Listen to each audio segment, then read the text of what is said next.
Apa sih definisi dari pengelolaan kelas? Pengelolaan kelas merupakan usaha sadar untuk mengatur kegiatan proses belajar mengajar secara sistematis, yang mengarah pada penyiapan sarana dan alat peraga, pengaturan ruang belajar, dan juga mewujudkan situasi atau kondisi proses belajar mengajar agar dapat berjalan dengan baik.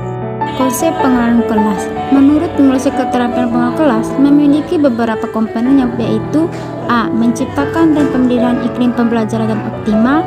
B. Keterampilan yang berhubungan dengan pengendalian kondisi belajar yang optimal. C. Pengaturan peralatan dalam kelas. D. Pengaturan penyimpanan barang-barang. Pengelolaan kelas.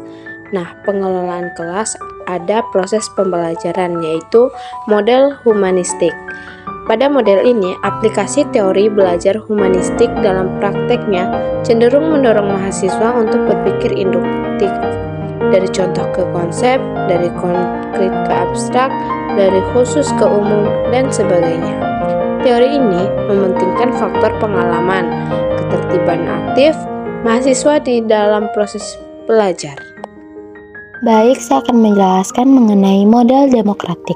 Model demokratik juga sangat menghargai perbedaan dan hak-hak individual pembelajar, dan bahkan menekankan pada pentingnya kebebasan bersuara. Model ini, para pelajar diberikan hak dan kesempatan untuk berpartisipasi aktif dalam mengambil keputusan mengelola kelas mereka. C. Model behavioristik.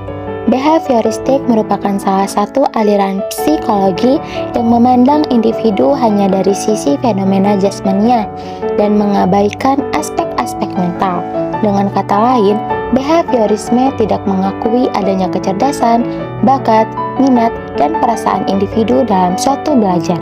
Peristiwa belajar semata-mata melatih refleks sedemikian rupa sehingga menjadi kebiasaan yang dikuasai individu. D yaitu model konstruktivis.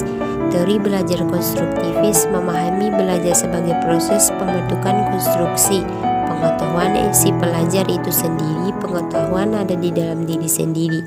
Si pelajar dihadapkan kepada lingkungan belajar yang bebas.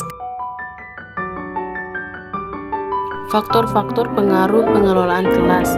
Menurut Ahmad Rohani terdapat beberapa faktor penghambat pengelolaan kelas, antara lain yaitu A. Faktor guru, B. Faktor peserta didik, C. Faktor keluarga, D. Faktor fasilitas.